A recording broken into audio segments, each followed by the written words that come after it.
Well, welcome and thank you for joining Success Perspectives, a weekly podcast which I've just launched, which is going to host thought leaders in the tech industry covering all topics on things customer success. And we have some really exciting shows in store. I'm going to, in a moment, introduce Ann Chan, who is the co-founder and chief product officer of Berry, a startup that helps companies scale customer success with AI, offering an AI CSM that can onboard, support, and upsell customers at scale. And before joining Berry, was instrumental in driving user growth at Facebook and was among one of the first product managers at Meta, launching the AR smart glasses. Originally from Hong Kong, Anne studied economics at the University College London before moving now to the Bay Area. She now devotes herself fully to helping customers and GTM leaders specifically harness AI to elevate their post-sales operations. I first met Anne as we chose Berry as our AI customer success platform at MindTickle, and I was absolutely blown away by the results, both for our business and our customers. And I thought it'd be no better than to share it with you on this podcast, as I believe there are some really important lessons. So today we're going to discuss with Anne how AI is reshaping the customer engagement and things as a leader or IC you can do to get best prepared. Please post any questions in the chat, and we'll try and get to them during the show. Without further ado, thank you, Anne, for joining us, and let's jump right in. So, I mentioned Berry, not the most immediate name that I would associate with AI. Can you maybe talk a bit about what Berry is and maybe why you decided to build it? What was the genesis of all of this? For sure. Well, Garrett, thanks for inviting me. Very excited to be here to share all my insights. But yeah, let's start with what is Berry. So Berry is not a fruit company, it's an AI company, and we help enterprise SaaS companies scale their customer success operations using AI. And we offer an AI CSM that can onboard, support, and upsell customers on autopilot.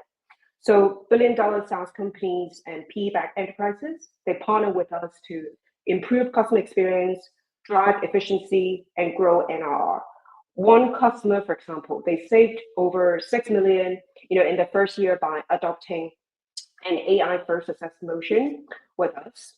But beyond keeping the CFOs happy, what we are really solving is what I call the high touch at scale dynamic. So how do you deliver very personalized customer experiences to tens of thousands of customers consistently over time and without burning out your team? And that's the challenge that we are tackling. And our mission is very simple. We want to help companies harness AI to grow NRR. I love that. That's a really, really important vision. I think everyone can kind of get behind. I think most of the people on this call, that's kind of what they're trying to do every day. But why did you decide to build Berry? I know that you've got an interesting kind of founder story, which I think is worth sharing here. Really, actually, I think it really gives context as to why we're all here and what we're trying to do. So, yeah. So I would say our founding story is about us discovering a real world business problem through very brutal rejection. So my co-founder and I, we bonded over how painful it is to do remote product onboarding, and this is during the pandemic.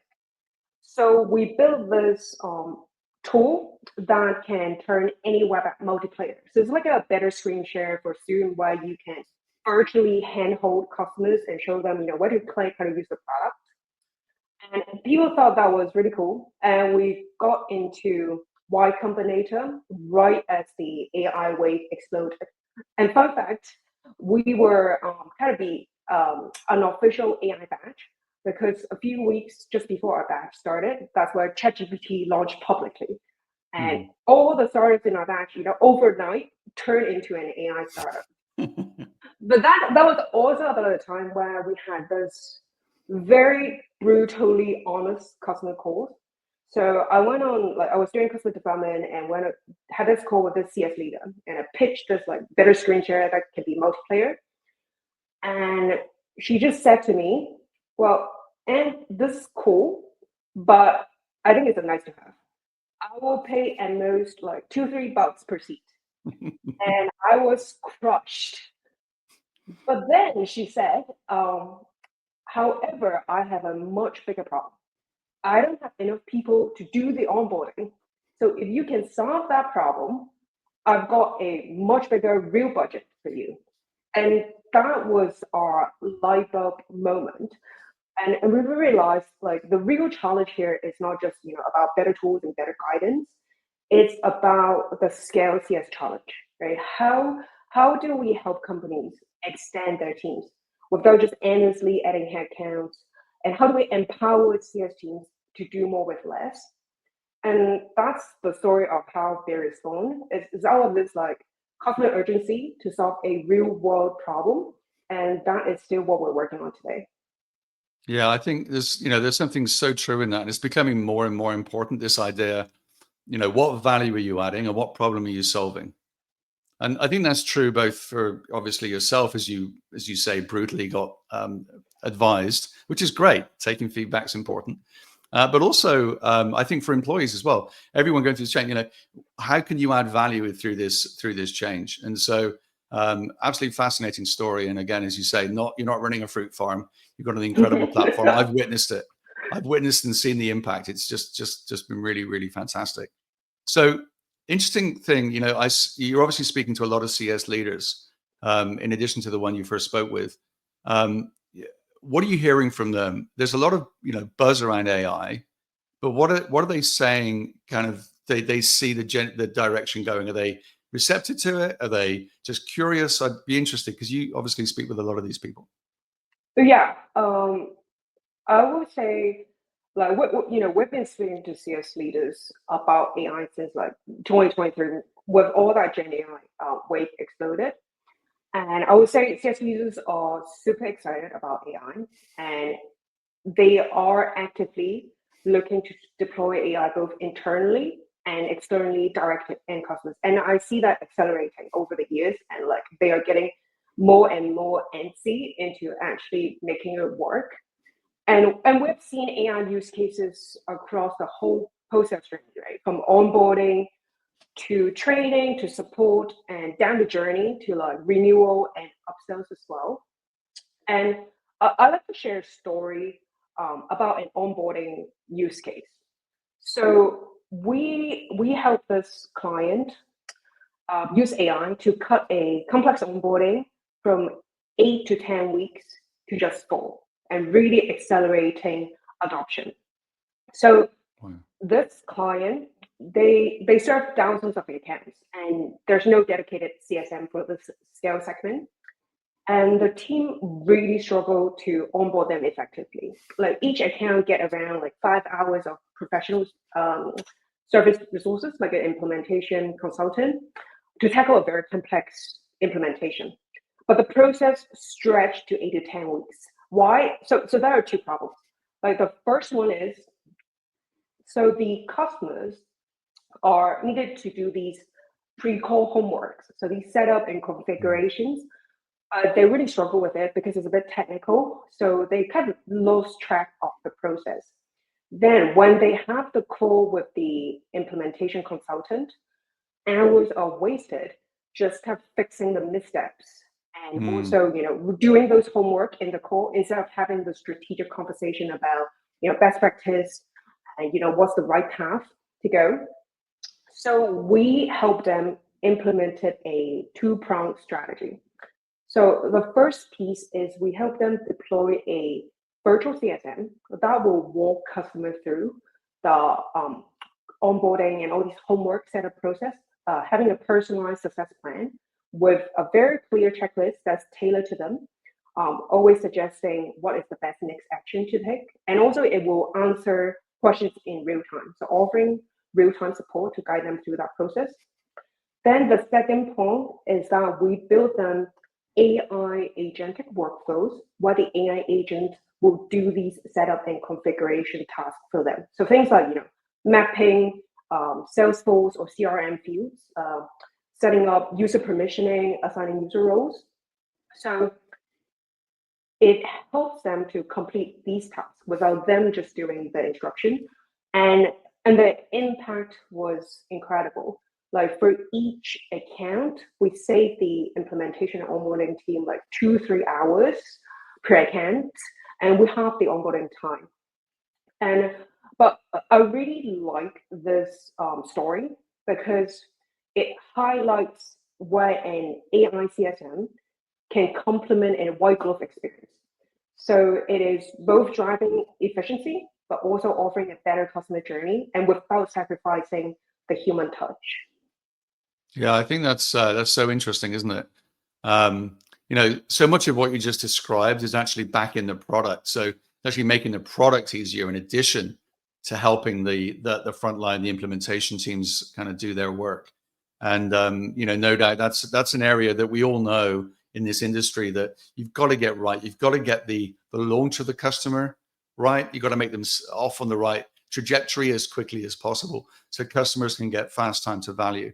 And Yeah, taking away that cumbersome stuff, which probably no one wants to do anyway, is going to be better for everybody.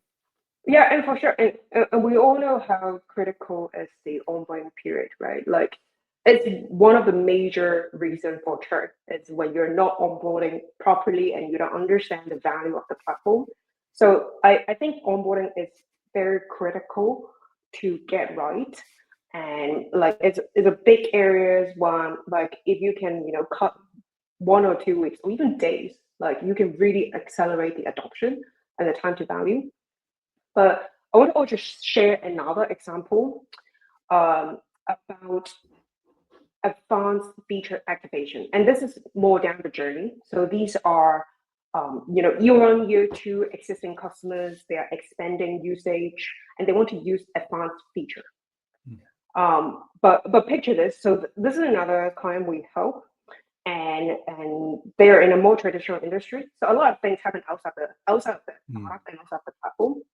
Where they have this like very like tedious and manual process to turn on advanced feature for these customers.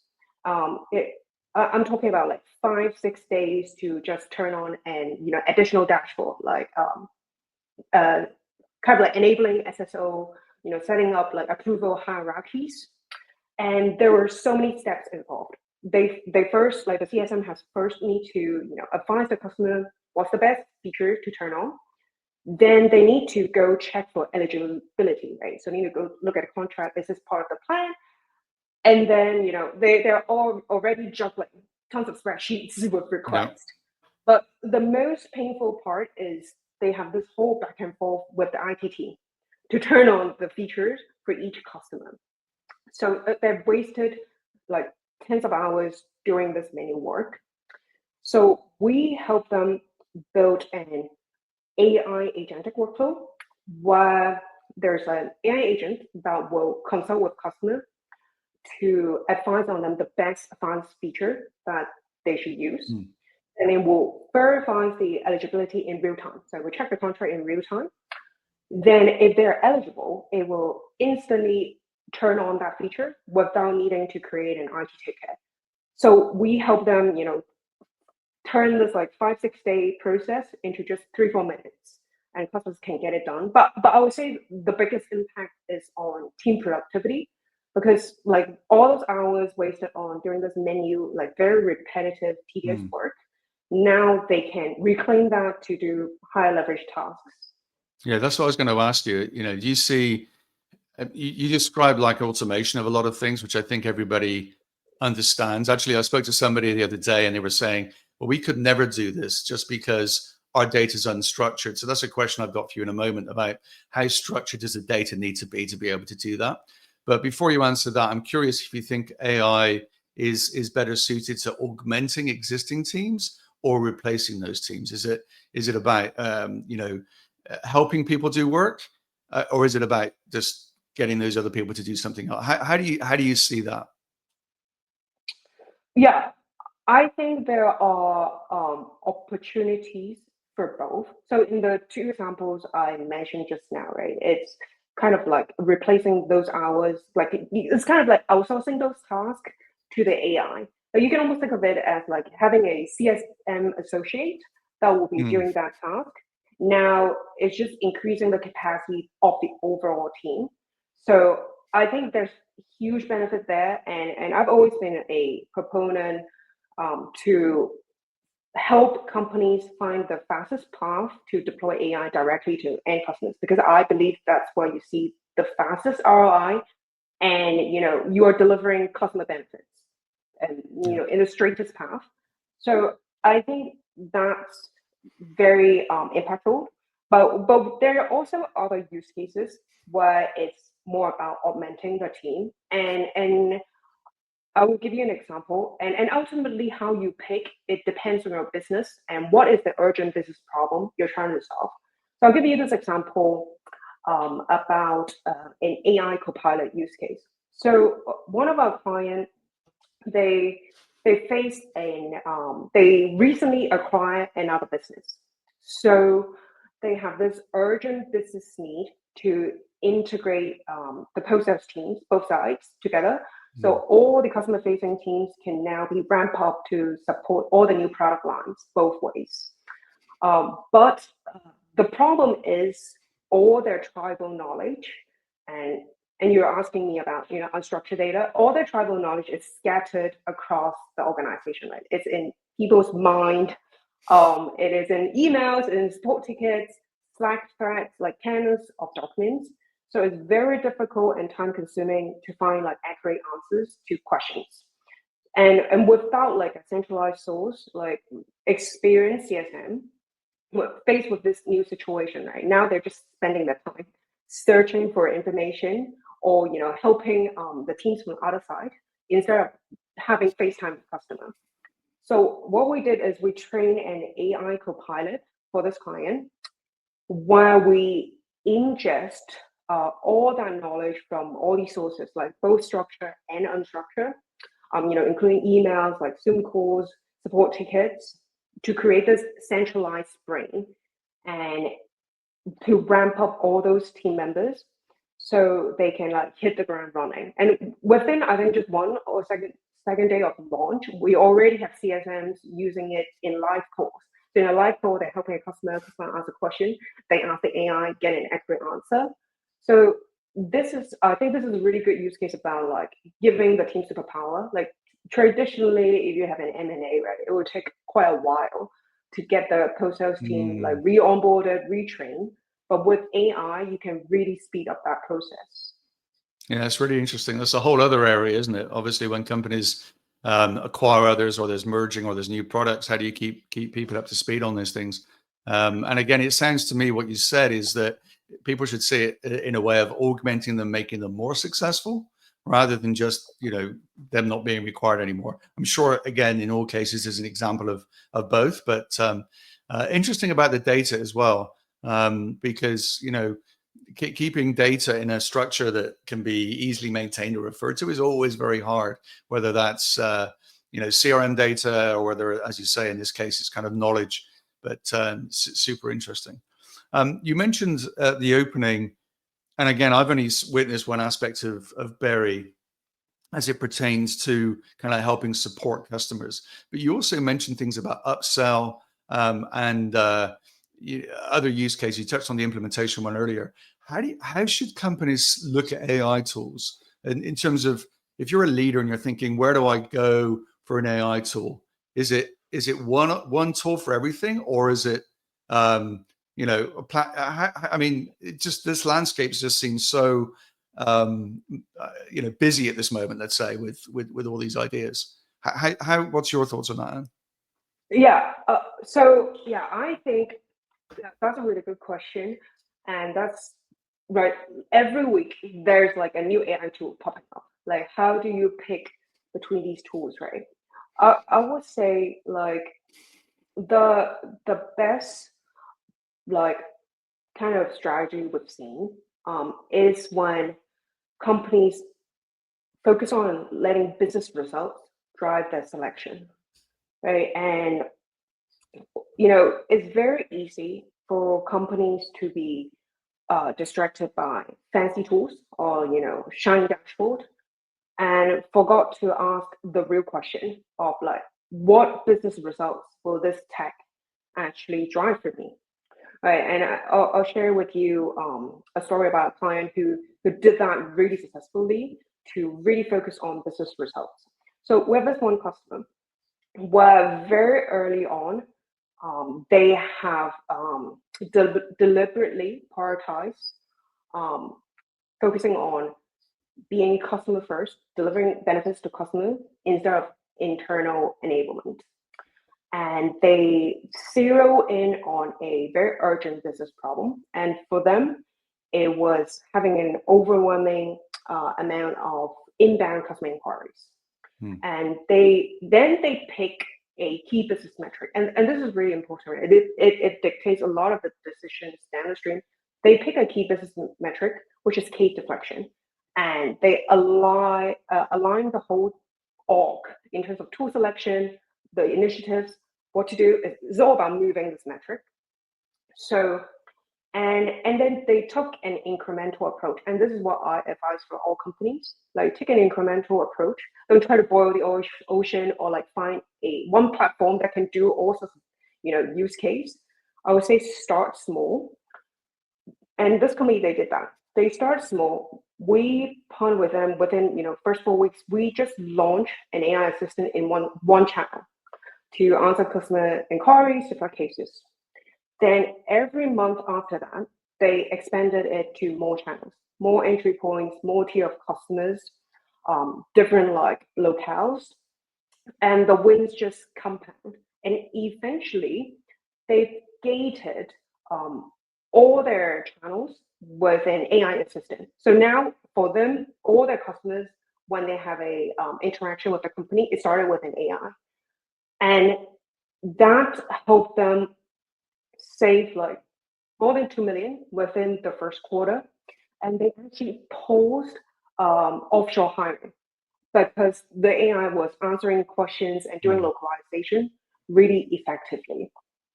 And so I would say the lesson here is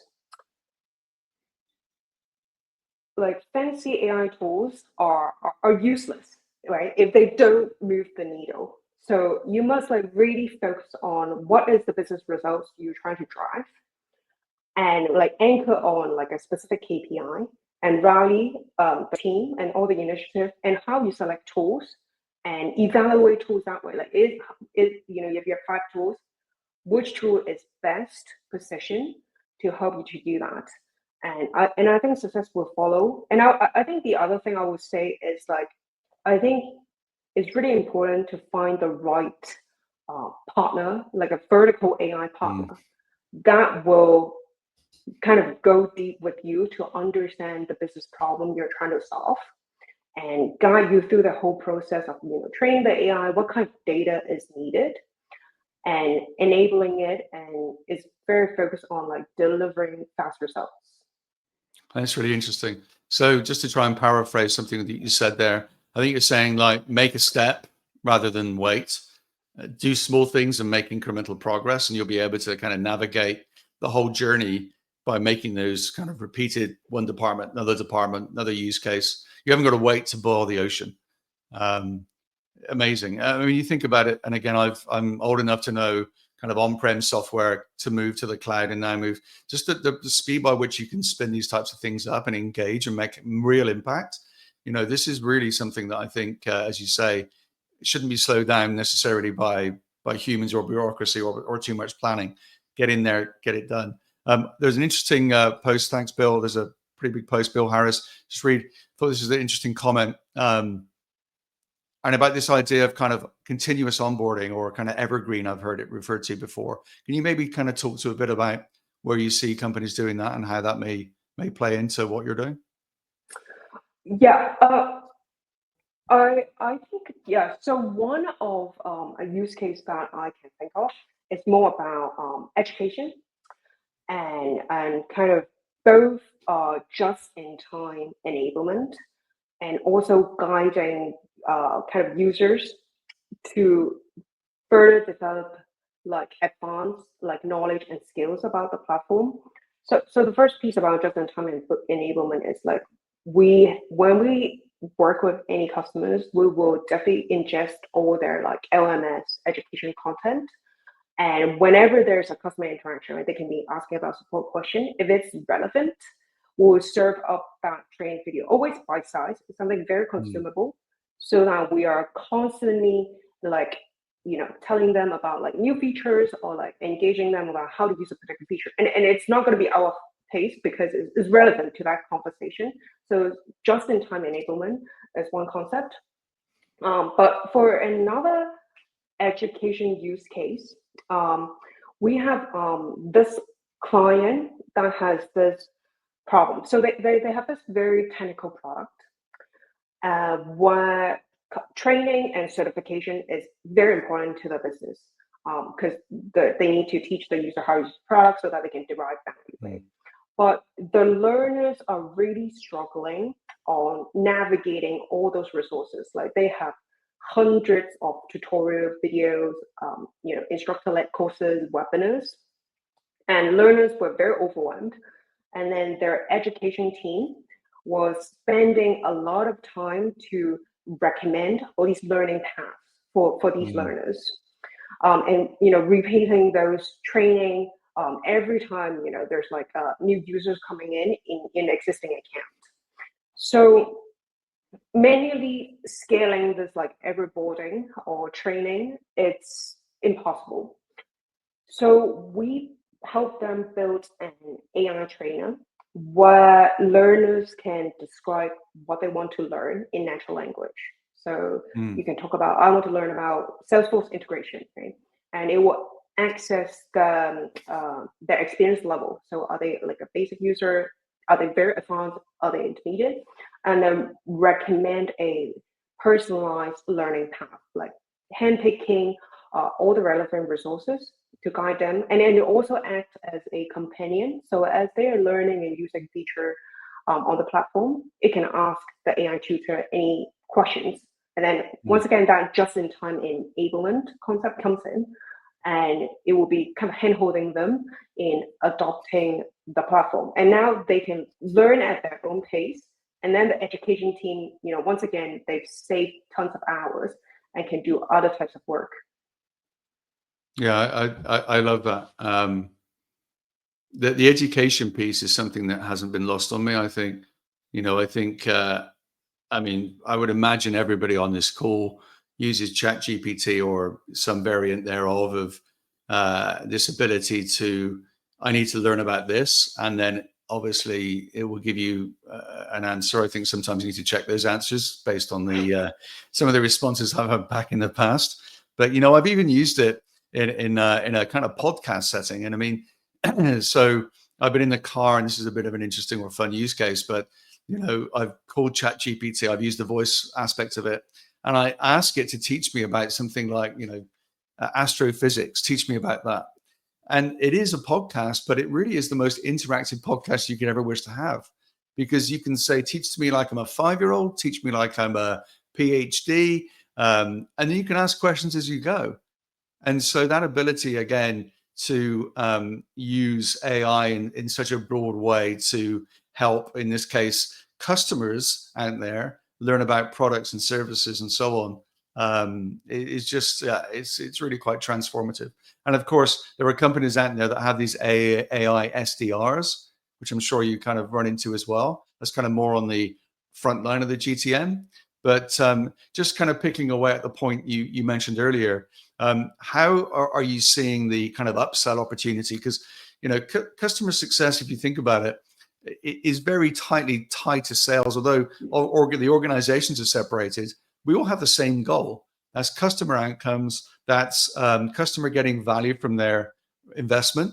And obviously, if you have other tools and things to make customers aware of that you're selling, how would they interact with maybe AI to learn about those? Do you have some examples or can talk to that? Definitely. Yeah, I love to talk about the upsell use case. I'm very excited about this use case.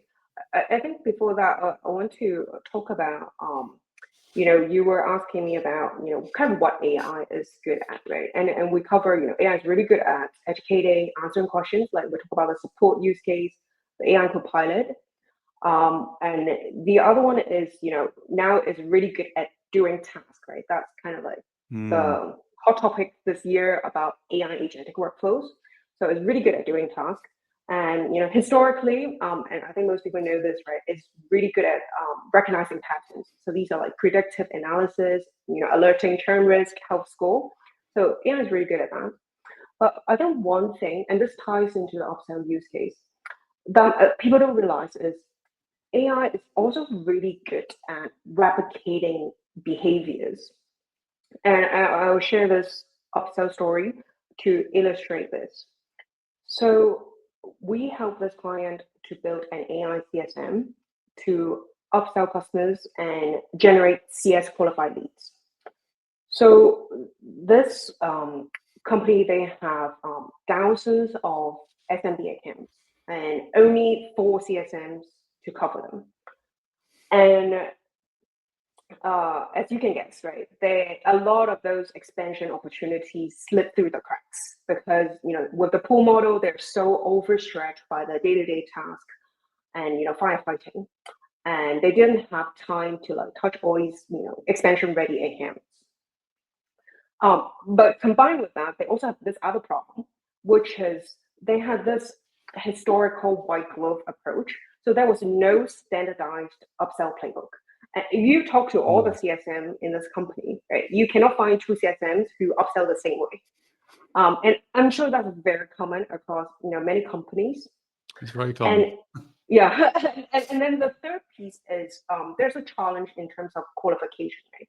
Like all the signals of who is upsell ready is scattered between different systems, as in conversations with CSM. So it was really tough for the CSMs to prioritize the highest signal account to focus on. So what we did is we trained an AI CSM that mirrors top performing CSM behaviors.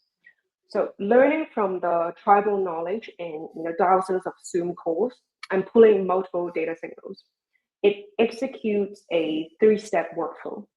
So first, it will do account qualification. So it spot like the accounts that are most upsell ready. Then it will conduct a account review chat with the customer. So this is like to figure out, what are some of the missing features and solutions, what is not optimized. In a sense, it's conducting a gap analysis. Then finally, it will do what I call an upsell solution mapping. So it will give the customers these like hyper-personalized recommendations, showing which add-on, which module will address the unique needs, and really setting the stage for a very smooth upsell conversation. And now they have generated all these data-backed CSQLs. So when the salespeople come in, they have this really nice summary of like the upsell readiness and also what exactly does the customer need, right? Fueling a very steady revenue pipeline. And I think the moral of this story is you can train AI on just tribal knowledge. So if you can articulate how to do something, or you can articulate a playbook, or if you can train another CSM on how to do it, you can train the AI to do it. It's crazy. That's such a great use case. And again, I've not ever seen that in action, but I can only imagine that that's an incredibly valuable resource for sellers and CS alike. I'd be interested, do you have any data or you can share how well those leads are then being converted? Yeah, some of the data I couldn't share, but you can imagine like there's like a 10 to 30% increase in CSQLs after that was implemented, and it's increasing, every week. And you can imagine depending, of like the ACV of like the revenue opportunity there. That's incredible. I mean, well, I mean, I would say more importantly, in addition to that, I'm not saying that's not important, but it's also the value the customer gets because they're buying products that are aligned to their needs, not just somebody calling that doesn't have any real understanding of the problem they're trying to solve. Back to your earlier opening, absolutely fascinating. Yeah, I think this is going to become more and more impactful.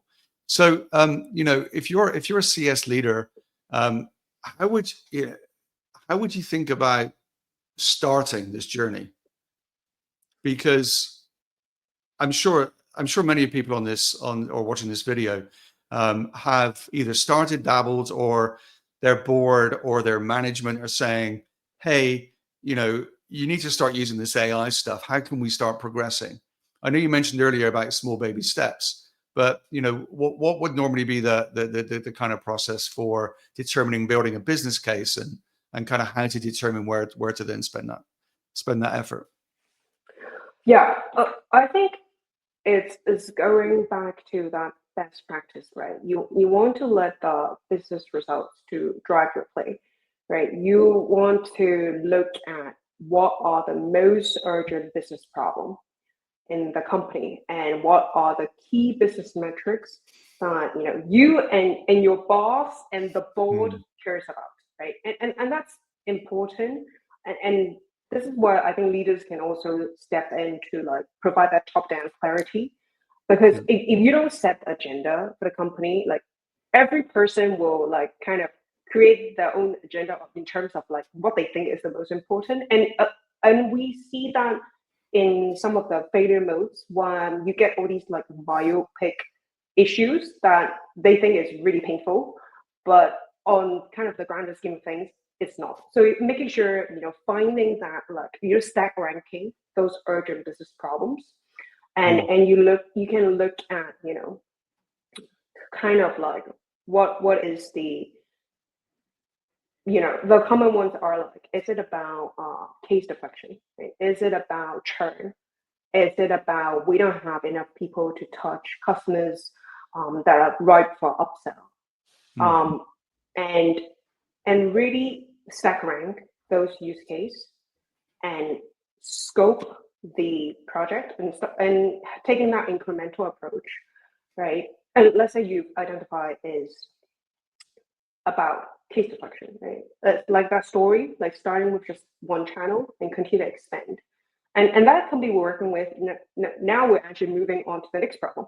We're looking at like driving more adoption through onboarding. So I think there's only a few like buckets of KPIs, like pick one and really focus in. You can also start internally and build confidence and test drive it, mm. but I wouldn't, spend months doing that, right?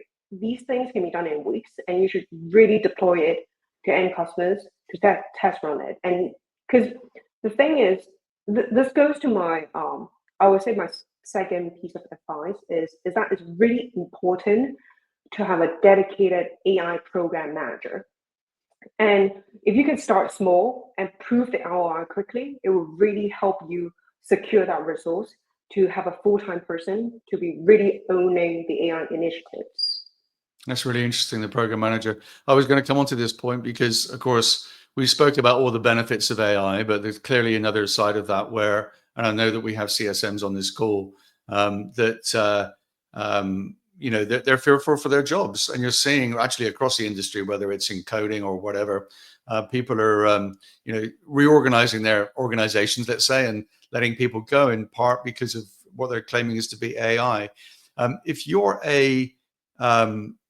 what's your perspective on kind of if you're a CSM, what you should be doing?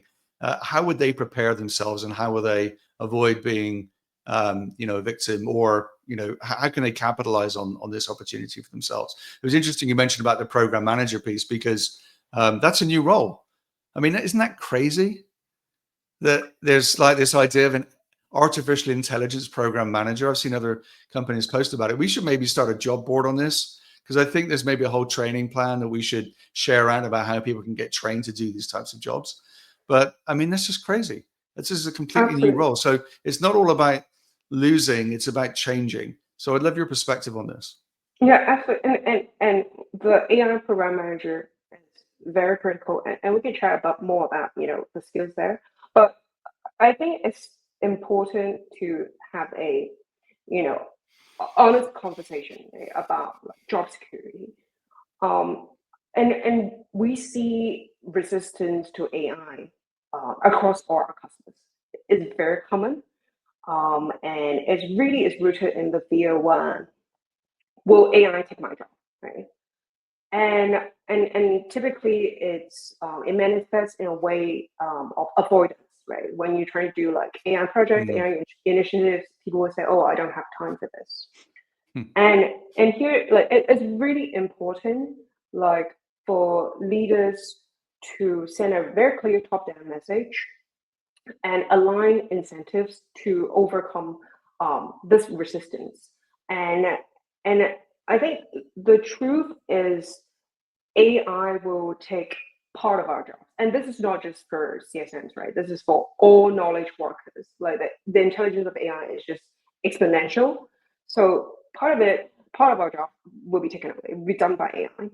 But the more immediate threat is actually people who can use AI and master AI, they will take away our job, right? And leaders gotta flip the script and really reframe the conversation to just say the simple message, right? AI isn't taking your job, but someone who master AI will definitely take your job, and turn that fear into a very powerful motivation. And and that's a real threat, and that's something I think about like every single day. It's becoming a dinosaur, right? If I'm not adopting and embracing AI in all the work I'm doing, I will fall behind, and that's really the real danger. And on the flip side, if you embrace AI, you become indispensable, right? And leaders also must like kind of recognize these early adopters, like spotlighting them as role models and rewarding their initiative.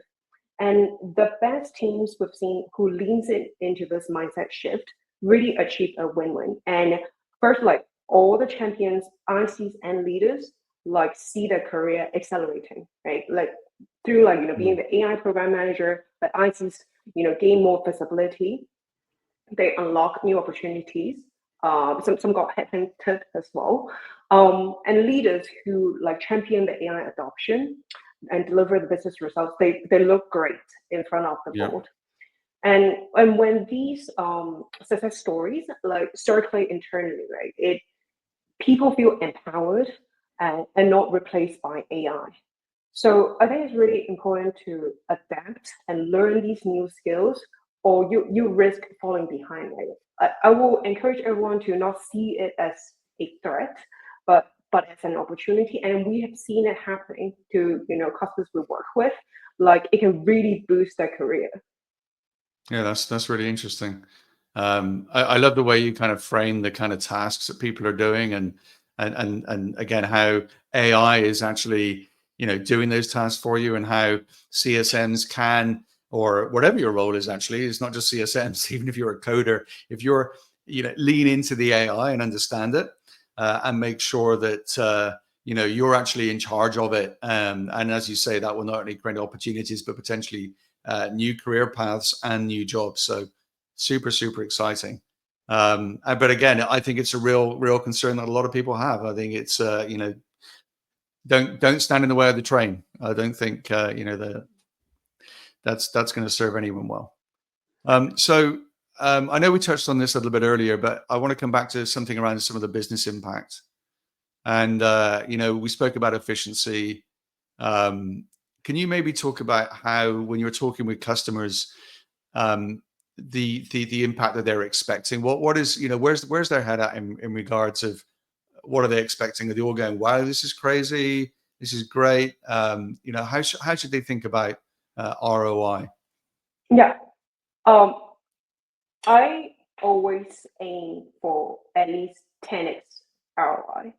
And once again, tying that back to the urgent, business challenge that you're trying to solve, right? And typically it's like there are three areas, right? You want like better customer experience.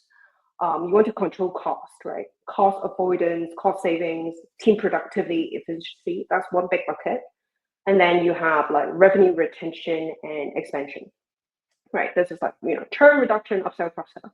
Mhm. And so it's important to focus on an area and make sure like the projects you're focusing on are delivering that type of ROI, right? Like when we were, working at MindTeco, I know, one of the key metrics you really anchor on was cost to serve, right? And how does it compare to like traditional methods, right?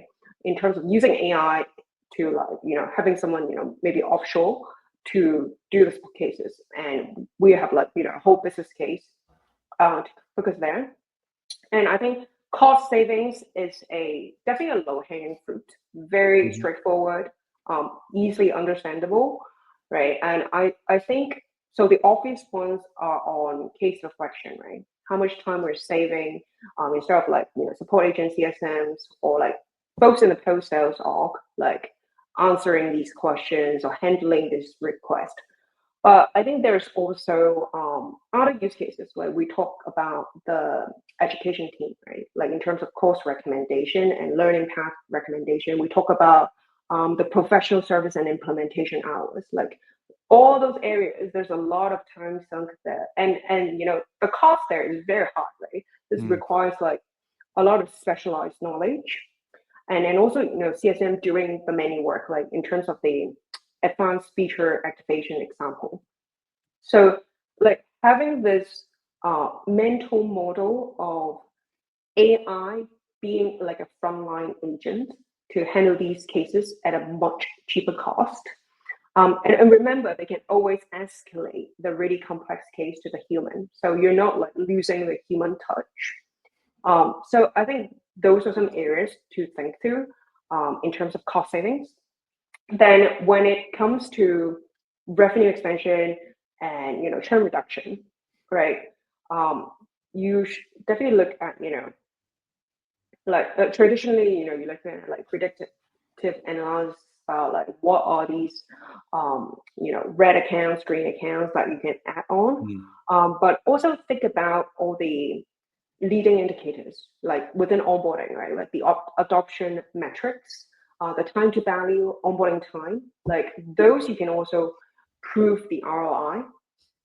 And then of course then we have the CSQLs, and that's really obvious in terms of like the revenue opportunity and the conversion rates. Then you can have like do those like business cases. Yeah. So you're almost coming up with metrics very similar to that of a CSM. Would that be I mean, you're trying to work out which ones you're trying to move, and obviously that would be your ROI. Can you talk maybe a bit about input metrics? I mean, this isn't a CSM. This is actually a digital agent or a digital service that you're providing. How do you measure the performance of that? Or maybe do you actually measure it like a human?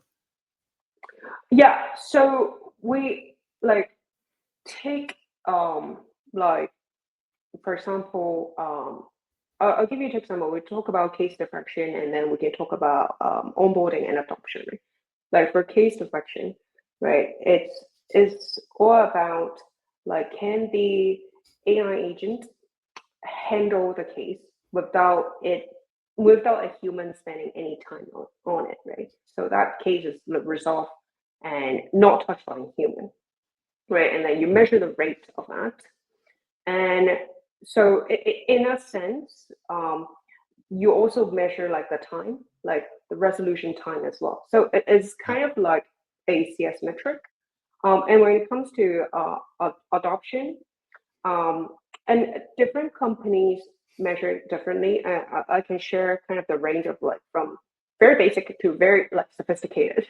So starting from very sophisticated, right? Some companies they have all these BI tools hooked up with like product metrics. One they have a kind of matrix that will give you a score, like an onboarding score, or like it will plug into a health score, right? Then you can kind of Mhm. measure like after the AI agent is deployed to touch, let's say, this particular segment, right? How did that score change within what time period?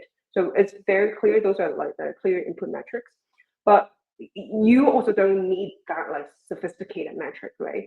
Like if you look at like the adoption journey, typically, what CSM are doing in a white glove motion even is you have this checklist of key milestones what customers should be achieving so that they Mm. are like seeing value and on the path of retention, right? And you can look at that checklist and look at the rate of completion, right? If you deploy an AI to touch these customers, like how many of these boxes did the AI help check, right? Compared to the previous state, which is these accounts, actually they Yeah. were not touched by anyone, and they were just using like maybe self-serve resources. Like, did they achieve those milestones, and in what time period? So I would look at it that way with like an A/B test kind of lens. Yeah, this is really interesting. Again, I've only ever seen positive results, and I think that's the general narrative in the industry about how this is having an impact. With all this, I mean, I'd love your in the last 5 minutes or so to understand a bit more about where you see all this industry heading. Where's Berry going? What's really the future for Berry as you see it at the moment? You're doing so many things, and I know you're in so many very notable accounts, many of which you can't obviously necessarily talk about. But where's Berry heading? Let's start with that to Yeah, I think so. At Berry, we follow this startup philosophy where we want to solve the hardest problems where you can't solve yesterday, but today you can solve it because there's this new technology. However, it's still really hard. Yeah. So we are very invested in solving these very hard AI challenges to really unlock the transformational business impact for our customers. As mentioned, like our vision is to help companies grow NRR. And so we are looking at all those really complex motion, like so onboarding, renewal, and upsell, right? And if you look at the core intelligence of AI, right? Like we chat about how AI can answer complex questions, like really technical questions, and using tribal knowledge as well. AI can do tasks on behalf of the customers, but we are very excited about like some of the higher level intelligence where the AI can recommend, like a consultant. Like when you look at AI that can upsell, this is one of the areas where the general AI industry is going.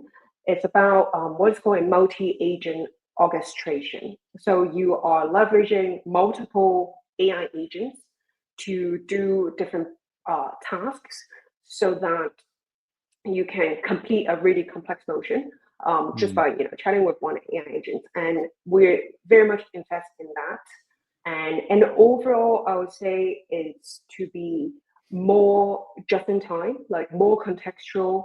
And the idea is unifying all these agents to provide a consistent experience, like throughout the whole customer journey, right? Like as you know, when you interact with real customer, like you might be, I want to have a account review call with you, and then you spend 30 minutes resolving a bug, right? That can happen. Like customers will want to talk about what they want to talk about, and we want to make sure like we are equipping this AI agent with all that intelligence that yes, they can answer that support question, and then they will then help recommend the next step, and providing that one consistent customer experience to help the customers. And then I think the next piece is really about thinking beyond just solving customer problem. It's how do you delight customer and provide like the best customer experience. Yeah, that's actually the topic of next week's podcast. So if you haven't subscribed, I'd encourage people to subscribe later. I'll give the details. But no, that's really interesting. And where do you think all this is heading in the industry? I mean, is this the pace, or is it going to go quicker? I mean, we hear about all these improvements in AI and AGI. Where do you think? I mean, just for a moment, where do you think it's going to end? Give us your big vision for this. I do believe in AGI, so not to like scare everybody, but like with all the scaling laws like still being consistent, like the AI is getting more intelligent, and intelligence is getting cheaper, so we can do more and more complex workflows. So it's imagine all these AI agents are like employees that you can leverage to do different types of tasks. I heard this really good analogy from another podcast with the founder of Anthropic, and he was describing how 1 year ago the AI agents who is like excel at math, they were like college level students, but today they're like PhD level. So you can think about like intelligence in that scale. So I'm like super excited about all this development because I think it can help solve like really complex problems. And I think the other bonus area that I'm excited about, it's multimodal experiences. So you mentioned I used to work in AR glasses, so I'm like, really hyped about Totally bought multimodal. into that. Yeah. But if you think about customer experience, right? Like there's so much you can do when you can like talk to like the AI agent and it can chat back to you and just make the whole experience more engaging. Yeah, it's super exciting. It's super scary. And that's why these perspectives are just so important so that people can learn and hopefully be ready to adapt, because that's what this is about. If people have questions, obviously, I'm going to put your details up on the screen. We're coming to the end of the show now. But, if there's one thing that everybody should take away from this, what would that be? Yeah, I would say you cannot avoid AI. So embrace it, use it every day, and really learn all the different use cases. And when it comes to applying AI in like CS and at work, pick that one business metric that matters very dearly to you and your boss and the business, and leverage AI to solve it. Your customers will love it, and it will be a great opportunity for career advancement. And it's already happening to a lot of folks in the industry. So definitely lean into that. Yeah, super exciting times, nerve-wracking, and as you say, some words of wisdom there. So thank you, Anne. I think everyone would agree that this has been a really useful perspective. If people want to get in touch with you, your details are down below, so they should pick those up. But obviously, they can go to the CCO Advisor website, where we've also posted your details as well. So thank you, Anne. Very grateful. Next week, we have the Chief Customer Officer at Calix, John DeRocher, and he's going to be talking about, as we discussed earlier, the importance of a great customer experience. So if you haven't subscribed, I would urge you to do so, as you definitely don't want to miss that. And lastly, I'm incredibly grateful for everyone that turned up for the show today. Thank you for the questions. Hopefully you found this useful. And if not, either way, I'd love to hear from you. So please reach out. Thank you. Be safe and enjoy the rest of your day. Enjoy. Thank you.